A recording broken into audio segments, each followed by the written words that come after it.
The hunter, 30, lean as fence wire, didn't blink as he pushed into it. He didn't mind being cold. Cold meant quiet. Cold meant no one was asking anything of him. His hound padded ahead, a lumbering shadow with one ear chewed ragged and a limp in the rear leg, more bone than bark these days. Old Buck had seen too much to spook easy, but tonight he paused at every bend in the trail. Nose twitching. Whine low in his throat. The hunter glanced up once, past the lip of his hat. Just snow. Just dusk. Just the world as it always was, empty and demanding. Then Buck veered right, growled, and took off. The hunter didn't shout, didn't panic, just followed. 20 yards down, the scent hit him too. Not game. Not blood. Something human. Something wrong. She looked like a ghost caught in midfall, curled at the base of a juniper with snow packed around her skirts like she'd become part of the land. Pale dress clung to her like it didn't belong, lay stiff with frost. The veil, Lord above, there was a veil, was twisted in the branches. Wind tugged it softly, like it was trying to free her or claim her. He crouched beside her. Hand steady. Breath visible. Her skin was like blue porcelain. Hair dark and tangled. Lips cracked. No movement save for the faintest flutter at her throat, barely there. Not dead. Not yet. He wrapped her in his coat. Lifted her like she weighed nothing. She didn't stir, not even when her arm slipped free and something tumbled from her grasp. An envelope, half-burnt, marked by soot and melted edges. Buck circled them, then led the way back. No questions. No explanations.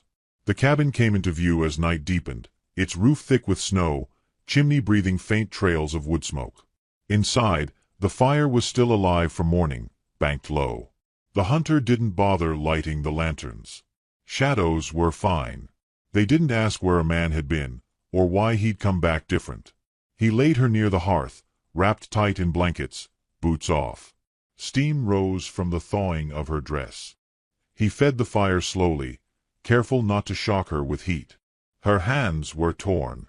Her nails split. There were bruises that didn't come from falling. He noticed without staring. Observed like he might observe a wounded doe, aware that even kindness could startle her further from life. She didn't wake that night. He sat with her anyway. Mended a broken strap on his rifle. Watched the way the light flickered over her face, drawing soft shadows over her hollowed cheeks. Once, just before dawn, she whimpered. Just a sound. But it cracked something open in him he didn't know still had edges. In the morning, he fed Buck. Chopped wood.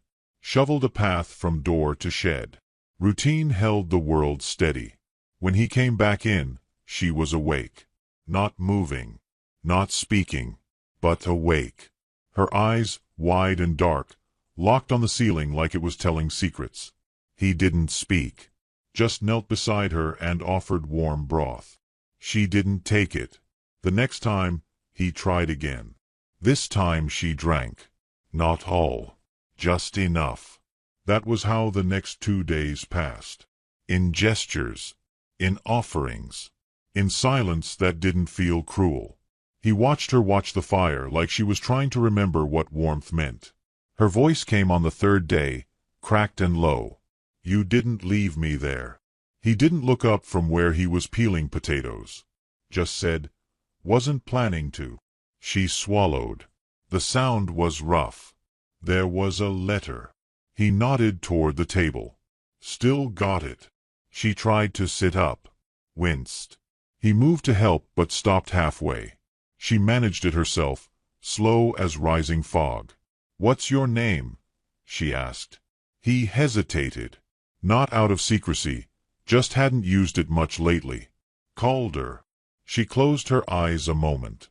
Then nodded like she'd heard it before, long ago.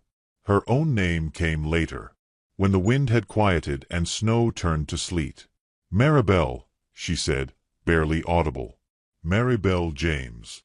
The fire cracked. Buck raised his head. Calder froze. He had known that name once. From a letter his brother had tossed into the stove with a laugh. From a parcel addressed in fine script that sat unopened for weeks until the ink faded. Maribel James. The girl back east his brother had courted through post, spoken sweet nothings, promised a ranch, a ring, a life. But he'd left before she ever arrived. Gone south chasing gold or glory or another woman. Calder hadn't seen him since. Now here she was, wearing the remnants of a wedding dress in his cabin. Skin bruised by the world. Voice like wind through dry grass. She didn't recognize him. Of course she didn't. She wouldn't know the older brother. The one who'd stayed behind. The one who buried their father when the fever took him. The one who never replied to those letters because he figured it wasn't his place. She didn't ask about his silence, and he didn't offer it. Later that night, while she dozed beneath a pile of quilts, Calder dug out the tin box from beneath the floorboards. The one with his father's belongings and old papers. Inside, folded twice and watermarked, was the ledger his father kept. Scratched between cattle sales and seed orders was a name. James, Maribel, arrival expected, February 1874. His father had written it like it meant something. Like he believed in what his younger son promised. Calder closed the ledger. Sat in the dark for a long while. He didn't feel angry. Didn't even feel surprised. Just hollow. Like he'd walked into a room expecting dust and found an heirloom instead. Fragile. Forgotten. Precious in a way no one remembered to speak of. She was sleeping soundly now. Breathing deeper. Her face less pinched. In the lamplight her features softened, sharp angles rounding out like spring beneath frost. He wondered how long she had walked before she collapsed. Wondered who'd seen her. Who'd turned her away. She hadn't told him her story yet. But it was etched in the blisters on her feet. The blood in her socks. The way she flinched from the shadow of his hand. In the barn the next morning, Calder found an old trunk of his mother's. Inside, a faded shawl, a pair of soft boots, a dried sprig of lavender wrapped in a ribbon. He dusted them off and set them by the hearth without a word. Maribel noticed. Smiled. Faintly. Wore the boots all day. On the fifth evening she asked, "Is this your land?" Calder nodded. "What's left of it? Do you like it?" He stared out the window a while. Snow falling again, soft and unhurried. "It's quiet. Quiet suits me." She looked at the fire, then back at him. "Me too." The dog slept with its head on her knee now. Calder watched them, something slow stirring in his chest, like embers finding breath again. He didn't know what she wanted. If she would leave when she could walk again. If she'd ever forgive the name she once came here to marry. But for now, she was alive. Breathing the same warm air. And that was something. The storm that brought her had passed, but another one waited, quieter, heavier. Not made of snow, but of things unspoken. Still, Calder wasn't afraid of storms. Not anymore. He'd already survived the kind that left you standing alone in the ruins. And this time, someone had survived with him. The mornings came slow and pale, the kind that carried no birdsong, only the shifting creak of trees under wind. Inside the cabin, warmth lived in careful places, between the bricks of the hearth, beneath the shawl draped around her shoulders, and in the quiet rituals Calder never commented on. A kettle always steaming. Bread thick with honey. A coat draped over the chair closest to the fire, not offered, just left there. Maribel no longer asked if she was a burden. Her words were rationed like coin, and Calder seemed the sort to accept silence as truth. But still, something changed between them, minute shifts, like meltwater loosening frostbit stone.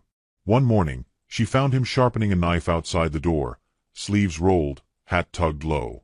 She watched him through the window for a long time before stepping out barefoot. The snow was mostly gone from the stoop. The chill bit through the wood but not her skin. "You always work like that?" she asked. He looked up, eyes unreadable. "Only when there's work to be done." She glanced at the blade in his hand. "That one's already sharp." Calder shrugged, but said nothing. The silence between them wasn't empty. It was watchful. Alive. That evening, when she reached for the kettle, her sleeve tugged high. He noticed the bruises then, yellowing, long-fingered, layered one over the next like someone had tried to erase her with their hands. His expression didn't change. He didn't ask, and she didn't explain. But he placed the kettle in her grip so gently it made her breath catch. Later, while she sat cross-legged on the hearthrug, she whispered, "I waited 3 days at the station. The train dropped me in Coldwater, and I waited. Thought maybe he was late. Thought maybe I had the date wrong." Calder didn't move. Just leaned back in his chair, arms folded, gaze steady. She went on, slower now, like the words were being pulled from a deep well. People stared. "I tried to ask for him, but they didn't know his name. Some said he'd never lived there. One man said he'd gone south. Another swore he saw him in Kansas months ago with a different woman." She pulled the shawl tighter, her hands trembling. "I ran out of money. I couldn't stay in the hotel. A woman in the mercantile told me to go back east. I told her I had no east left." Outside, the wind was rising again, brushing against the cabin walls like a dog asking to be let in. "I walked," she whispered. "No plan. Just thought maybe I'd find work. Or someone who knew him." The storm came fast. He didn't interrupt. Just listened, still and sure, as if giving her all the time she needed. When she finished, Calder stirred only to toss another log on the fire. Then he stood and crossed to the table. From beneath a tin of tobacco, he pulled out the old ledger again. She watched as he opened to a page near the back. "Here," he said. She leaned forward. Her name was written in brown ink, delicate and deliberate. Maribel James, arrival expected, February 1874. She ran a fingertip over the letters. "Your father." He nodded. "Kept good records." She stared at the page, then at Calder. "You're his brother." His jaw moved once before he answered. "Jonathan's brother, yes." She leaned back slowly. "You knew." "I didn't, not at first." Maribel didn't ask why he hadn't said anything. She saw the answer in the way his hands fidgeted with the ledger's corner. In the way his eyes didn't flinch but also didn't meet hers. "You stayed," she said instead. "He didn't." Calder gave a short nod. "He left a lot of things behind." They didn't speak for a long time after that. The next day, she mended the lining of his coat. He didn't ask her to. Just left it on the peg, ripped from shoulder to hem. She sat by the fire with a needle and thread she found in the drawer, stitching with slow, neat rows. When he returned from the barn, he looked at the coat like he didn't recognize it. "You didn't have to," he said. "I know." He wore it anyway. They settled into a rhythm after that. Mornings were for chores. She helped stack wood, gathered eggs from the hens, though her body still ached in places she didn't mention. Calder worked mostly in silence, but now and then he asked her about little things. What kind of tea she liked. If she preferred sugar or molasses. Where she'd learned to sew that neat. "An aunt," she said once, "raised me after my mother passed. Always told me a woman should know how to put things back together." "She taught you well." "She didn't teach me what to do when something breaks that can't be sewn." Calder didn't offer comfort, just understanding. And somehow, that was better. One afternoon, a knock came at the door. Maribel startled, rising too fast, her hand instinctively brushing against the fire poker. Calder opened it slowly, his frame blocking the threshold. It was an older woman, gray braid, coat lined with fur. Her name was Mabel Cook, from town. She'd heard of a girl found in the storm. "Brought some cloth," she said, "and a pot of lard for the burn on Maribel's hand she'd heard rumor of." Maribel stayed near the hearth, wary but polite. Mabel chatted easily, more to Calder than her. "If the girl needs a place," she said, "we got a room above the mercantile." "She's staying here," Calder said, not harshly but final. Mabel's eyes flicked to Maribel, then back to Calder. "Ain't my business, but folks'll talk." "Let 'em," he said. "They'll do it anyway." Mabel didn't press. just left the cloth and the pot of lard and a loaf of bread that smelled of cinnamon. As she left, she gave Maribel a long look, something between worry and wonder. That night, Maribel made cornbread from the loaf. Calder said it was the best he'd tasted in years. She smiled, a real one this time. Maybe that's just the cinnamon. He shook his head. No, it's the cook. The next morning, he brought her a scarf he'd found in a chest. Soft wool, faded blue. She ran it between her fingers like she was afraid it might vanish. "You sure?" she asked. "It suits you," he said. That evening, as the sun draped gold over the snow-melt ridges, Calder brought in an old oil lamp from the barn and set it on the table. "Used to read by this," he said. "Father kept it burning long past sunset." She lit it with a match, the glow painting her face in soft amber. "Then let's read." He pulled down a book from the shelf, an almanac, dusty but clean. They read aloud in turns, tripping over strange words and laughing quietly when she called a coyote a prairie fox. Calder's laugh came sudden and surprised, like it had been buried deep and forgotten. Afterward, she sat by the window, scarf wrapped around her shoulders, watching the moon rise over the trees. "I used to dream of wide spaces," she said. "Land where the sky didn't feel like a ceiling." "Dreams change," he said. "Some die. Some wake up different." She turned, met his eyes, and saw not a man rescuing her out of pity, but someone who understood what it meant to be left behind, who had chosen the long road instead of the easy one. That night, as she tucked herself into the cot by the hearth, she whispered something to the shadows. "I'm not angry at you," she said. He didn't answer. She wasn't speaking to Calder. Not really. But when the firelight flickered just right, she thought she saw him pause, just long enough to understand. Snow came again the next day, light and half-hearted. It blanketed the trees but melted fast on the cabin's roof. Calder stood outside, looking at the tracks leading away, his, hers, the dog's, faint paths threaded through the white. He didn't speak, but when he came inside, he hung his coat on the second peg. Not his usual one. Hers. Maribel noticed. Said nothing. Just pulled the scarf tighter and stirred the stew on the stove. In the fire's glow, something had begun to change. Not love, not yet, but something quieter, gentler. Trust, maybe, or the roots of it. The fire was smaller now. Not for lack of wood, but because they'd learned how to tend it gently. Keep it low, steady, never too hot. Calder said a fire too high burns through the night too fast. Maribel, who had once lived by stoves and lamps that only offered heat in brief spurts, believed him. The days had begun to lengthen, just slightly. Frost still clung to the eaves in the morning, but by noon the icicles wept. Sap rose in the trees. Crows had returned, distant and sparse, calling like old debts come back to be settled. Maribel moved differently now. Her steps were surer, though still cautious. She no longer flinched at door hinges or shadows across windows. The bruise on her cheek had faded to the color of smoke.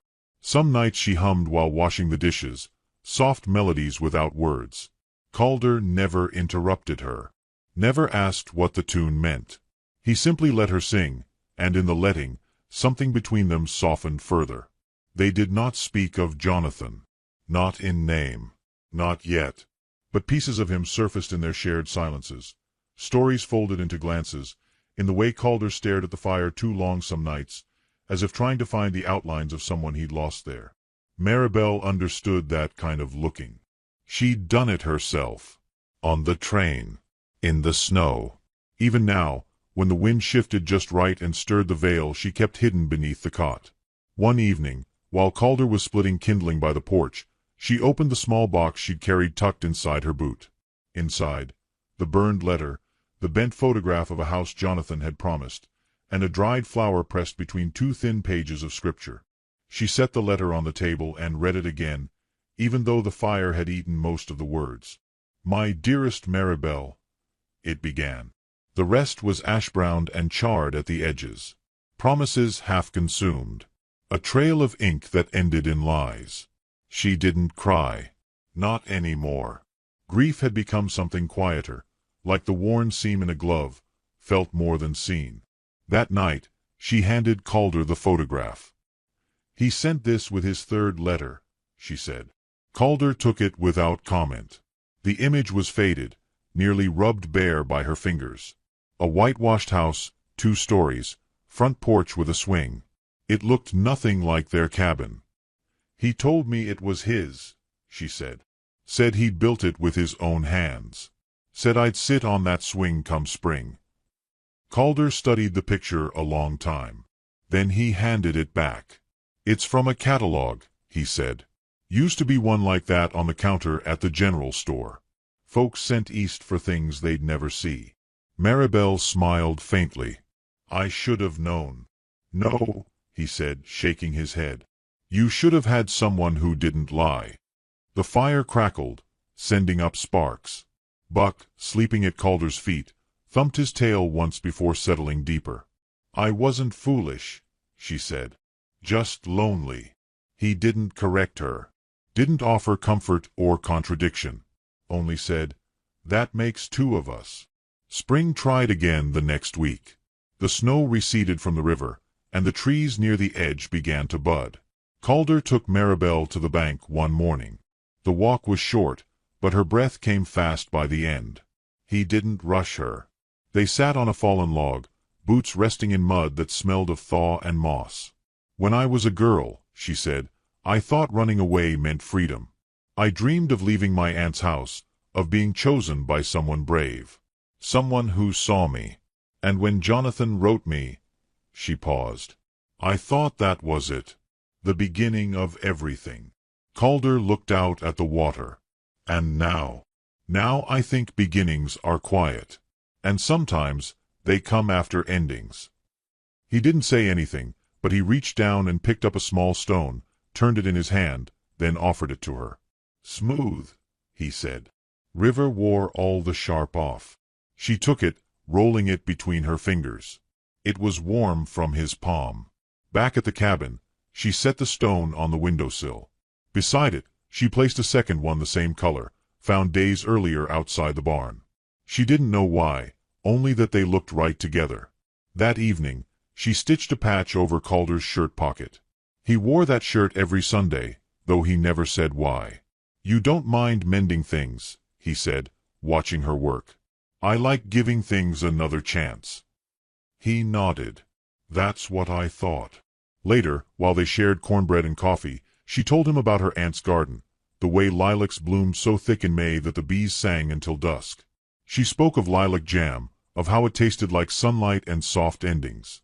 Calder listened, his expression thoughtful. When she went to rinse the cups, he stood and rummaged in the tall cupboard near the stove. After a moment, he pulled out a glass jar, dusty and half full. "Old Mabel's lilac honey," he said. "Bought it last summer, forgot it was there." She held it like it might disappear. "You'd share it. It's sweeter with company." She spooned it onto the last bit of cornbread, and for a heartbeat, the world was just the warmth of that bite, the memory of blossoms, and the man across from her, who never asked for anything he wouldn't offer first. Their connection deepened without ceremony. Not romance, not yet, but a recognition, a steadiness. The fire they shared was not one of flames, but of coals banked carefully, warmth rising in quiet, reliable pulses. One gray morning, Calder left to trade pelts in town. He was gone 3 days. Maribel kept the cabin, fed the hens, swept the hearth, wrote in the margins of old papers she found, just little things, words she hadn't said aloud. When he returned, boots muddy and shoulders stiff, he handed her a package wrapped in brown paper. She opened it slowly. Inside, a length of sky-blue ribbon, a tin of tea labeled marigold and mint, and a pair of gloves. Sturdy. Her size. "I don't know what to say," she whispered. He shrugged, looking anywhere but at her. "You've earned more than thanks." She didn't hug him, didn't reach for his hand. But she touched the gloves to her cheek, just once, and he looked at her then like he might never forget the way she did it. That night, the fire burned longer than usual. She braided her hair by the window, watching snow melt from the roof. "You've never asked why I stayed," she said. Calder paused in the act of setting a log on the flames. Didn't seem like the sort of question that needed asking. "I stayed," she said, "because here I breathe easier." He sat down slowly, the firelight playing against the worn lines of his face. "That's all the reason I need." The moment sat between them, untouched, like a letter unsealed. The following week, she found a bird's nest near the woodshed. Empty, but perfect. She placed it in the crook of the windowsill, next to the stones. Calder didn't ask, but when he added a feather he'd found on the trail, she smiled. "Things don't always have to be used," she said. "Sometimes they just have to be seen." His eyes met hers. "I see you." It was the first time either of them had said anything like that aloud. No flourish. No declaration. Just truth, dropped like a pebble into a still pond. After that, something shifted. He sat closer by the fire. She handed him her mending needle without needing to ask. He tried. His stitches were crooked, but she didn't mind. One evening, he passed her his mother's old Bible. She opened it carefully, flipping through the brittle pages. In the back, a list of names. Marriages. Births. Deaths. He pointed to a space beneath his father's name. Empty. "I haven't added anything since he passed," Calder said. She looked up at him, heart tight. "Would you," he asked, "write your name in?" Maribel didn't answer at first. She took the pencil slowly, her hands shaking a little, and beneath the empty space, in careful script, she wrote, "Maribel James, Spring, 1874. She left no title, no claim. Just her name, steady as a promise." The next morning, Calder found her standing outside, arms wrapped in a blanket, staring at the horizon. "I heard the river in my dream," she said. He stepped beside her, close but not touching. "What did it say?" She looked up at him. "It said I'm not done beginning yet." Calder didn't speak, just reached into his coat and placed something in her hand.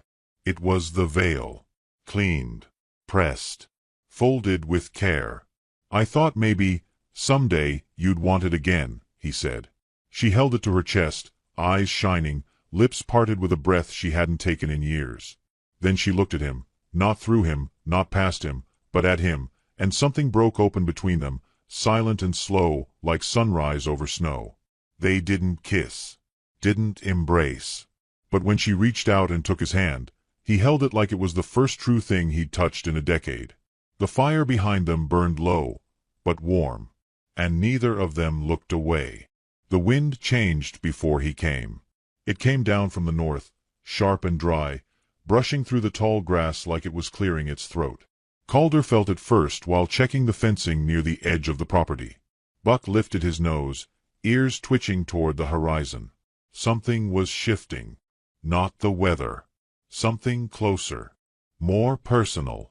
Maribel noticed it too, though she couldn't have named why. The days had been kind lately, the kind that hinted at green things beneath the thaw. But that morning, the cabin felt different. She caught herself glancing over her shoulder, her fingers fumbling at the buttons of her shawl as if they couldn't remember their own rhythm. It wasn't until late afternoon that he arrived, riding in on a dust-choked mare with a crooked saddle and a too familiar smirk. Jonathan, younger than Calder by 3 years, but already frayed around the edges in the way of men who traded permanence for promises. His coat was too fine for the dirt he dragged in, and the grin he wore was one that had sold many lies and mourned none of them. Calder was stacking chopped wood by the barn when he heard the hoofbeats. Buck bristled at the sight of the stranger, growling low in his throat. "Well, damn," Jonathan said, dismounting. "Didn't think the old dog'd still be kickin'. Or that you would, for that matter." Calder didn't move from his work. His hands were steady on the axe handle. "Didn't think you'd be back. I wasn't plannin' on it." Jonathan patted his coat, brushing off invisible dust. "But you know how things go. Got a little business to sort out." Calder said nothing. His eyes locked on the man in front of him like one might watch a coyote circling too close to the hens. Jonathan sniffed the air, chuckled. Something smells good. You cookin'? Or is that her? The axe thunked deep into a log. Where is she? Jonathan asked, voice lighter than the question deserved. In the house, Calder said. Jonathan smiled wider. Good. I'll just... She's not yours. That stopped him. Not long. Just a flicker. But Calder saw it. She came here looking for me, Jonathan said, tone suddenly righteous. She's my bride. Got the papers to prove it. You had your chance. Calder pulled the axe from the wood with a single tug. You left her. You don't get to come claim her now like she's some parcel you forgot to collect. She's got my name. No, Calder said quietly. She has her own. Maribel stepped out onto the porch then, her hand resting lightly against the doorframe. The late sun caught the blue ribbon in her hair, the one Calder had given her. She didn't say a word at first, just looked at Jonathan like he was a ghost dragged up from under ice. He took off his hat, dipped his head like charm might patch what abandonment broke. Maribel, he said, soft as honey left too long in the jar. You look, well, Lord, you're beautiful. She didn't move, didn't smile. I was headed back, Jonathan went on. I got caught up in Missouri, ran short on funds, meant to write, meant to send for you. Did you? She said. Not a question, just a simple wait. He nodded, too eagerly. I missed you. She stared at him. What was her name? He blinked. Who? The woman you were with in Kansas. His mouth opened, closed. That ain't what it looked like. Folks talk. They do, she said, voice like clean linen. So do you. Jonathan stepped closer. Calder shifted, but Maribel raised a hand. Not for defense, just finality. I walked through a blizzard, she said. Slept in a barn beneath a tarp. Thought I was dying. I didn't say your name out loud once. I stopped carrying hope like it owed me anything. He looked wounded, but not from guilt, only the sting of being seen clearly for once. I know I hurt you, he said. But we can fix this. Start over. She gave the smallest smile. It was colder than the wind. No, Jonathan. You don't get to start something you never meant to finish. But You left me, she said. That's not something a good man forgets to fix. Calder stepped forward, not looming, not angry, just present. Solid in a way Jonathan had never learned to be. She's staying, Calder said. Jonathan scoffed. That what this is? You think you can take what's mine? She's not yours. The silence that followed was thick, humming with the tension of old wounds resurfacing. Jonathan looked between them, finally seeing what had been building in the quiet. He shook his head, face tightening. You always were the martyr, weren't you? He sneered at Calder. Always playing the good son, staying behind, fixing fences, burying Pa. What's next? Gonna marry my leftovers. The words cut. Calder's expression didn't change, but Maribel saw the flicker. She stepped between them, calm and unyielding. I am not what you left behind, she said. I am what I survived. Jonathan sneered. And what? You think this place, this man, is gonna give you more? She tilted her head, studied him the way one might regard a faded coat with holes too large to patch. He already has. For a long moment, Jonathan said nothing. Then he spat into the dirt, turned on his heel, and mounted the mare. You'll regret this, he muttered. Both of you. Neither of them answered. They stood still, hand in hand without even knowing when they'd reached for each other. He rode off toward town, dust rising behind him like ash. Inside, Calder sat by the hearth. Buck curled at his feet, already relaxed. Maribel stirred stew on the stove, hands steady. He watched her, words forming slowly. He was right about one thing, Calder said. I did court a woman once. Long time ago. She didn't stop stirring, but her shoulders stilled. She died before we could speak vows. Fever took her fast. After that, I stopped believing there was more to find. Just worked the land. Kept to myself. Thought maybe love was something you only get once. Maribel turned to face him, eyes soft. Do you still believe that? He looked at her then, the firelight dancing in the glass of her eyes. No, he said. Not anymore. She set the ladle down, crossed to him slowly.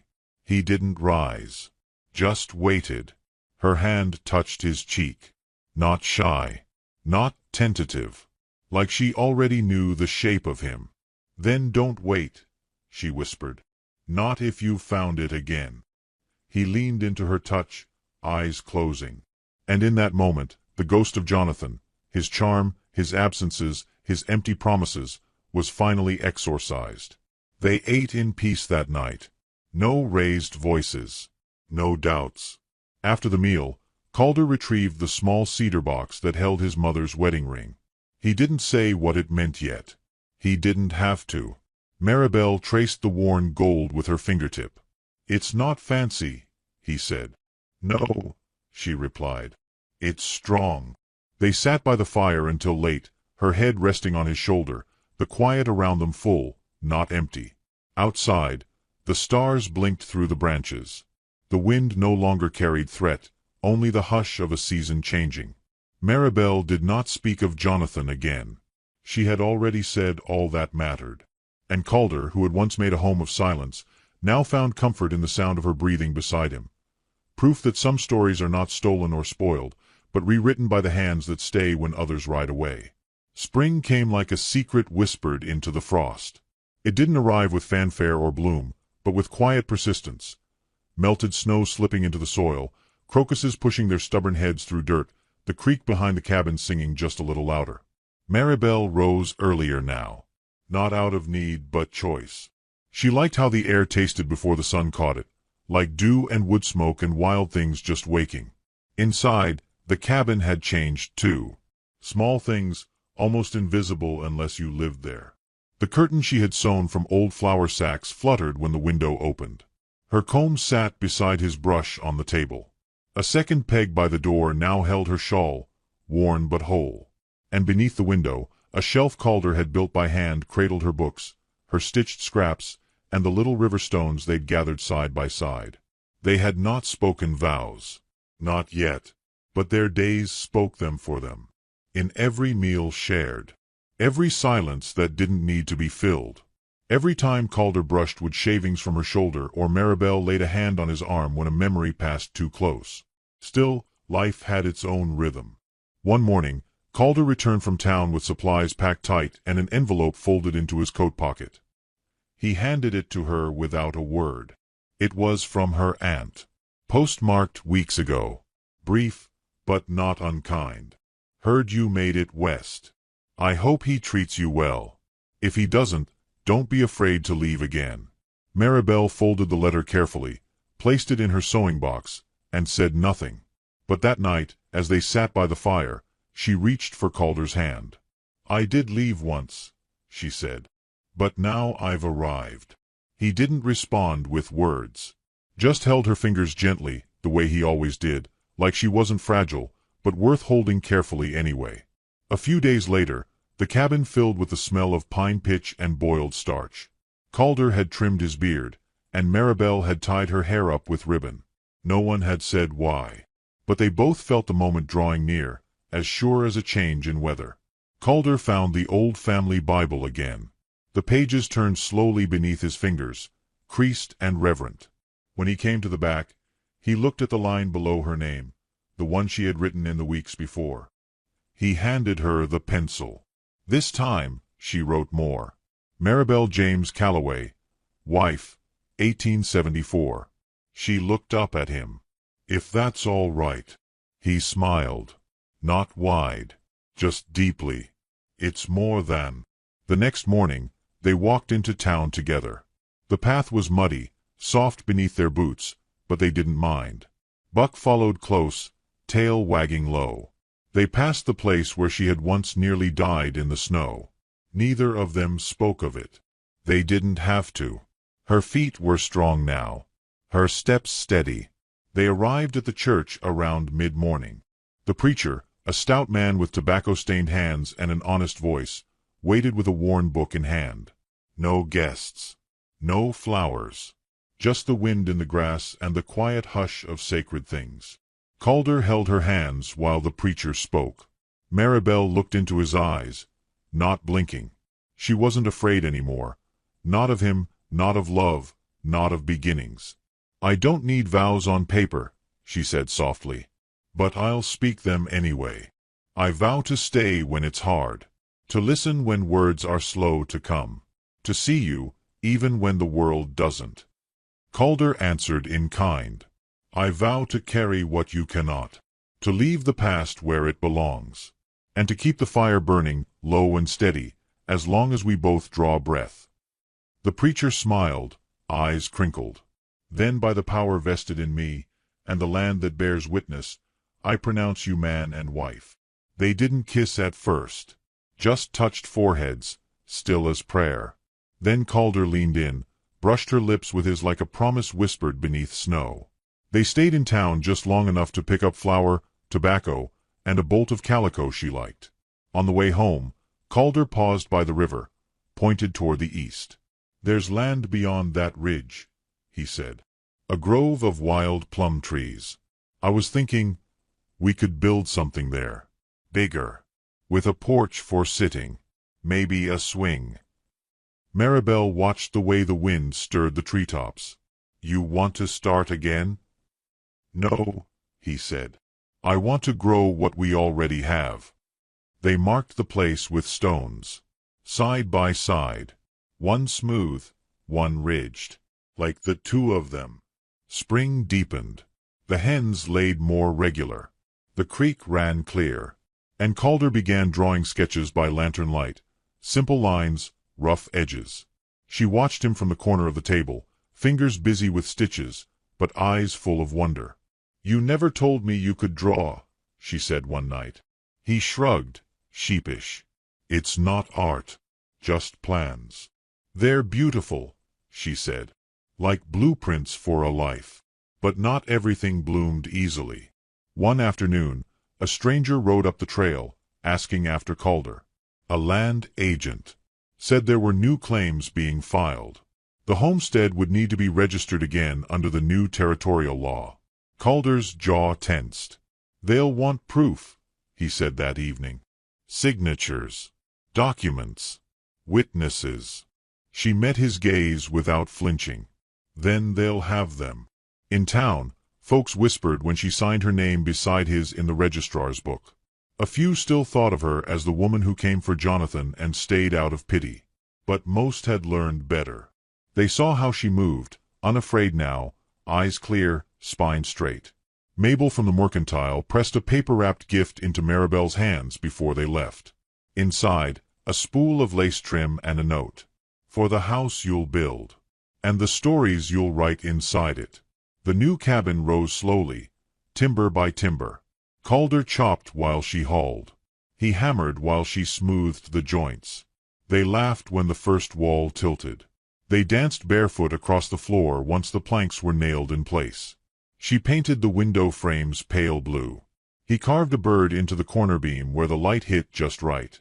On the final day, they mounted a small wooden sign over the door. The Mercy House. Not for what they had been given, but for what they'd chosen to give each other. The night they moved in, it rained soft and steady. They stood on the porch, newly built, wide enough for 2 chairs and a small table, and watched the drops blur the horizon. "I used to think redemption came in loud ways," she said. "Lightning. Apologies. Grand gestures." Calder handed her a cup of coffee.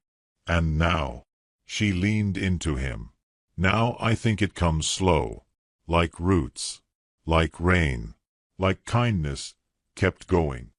Inside, the fire waited. Calder stoked it. Maribel unwrapped the lace from Mabel's parcel and draped it along the mantel. They didn't need much else. The warmth was theirs.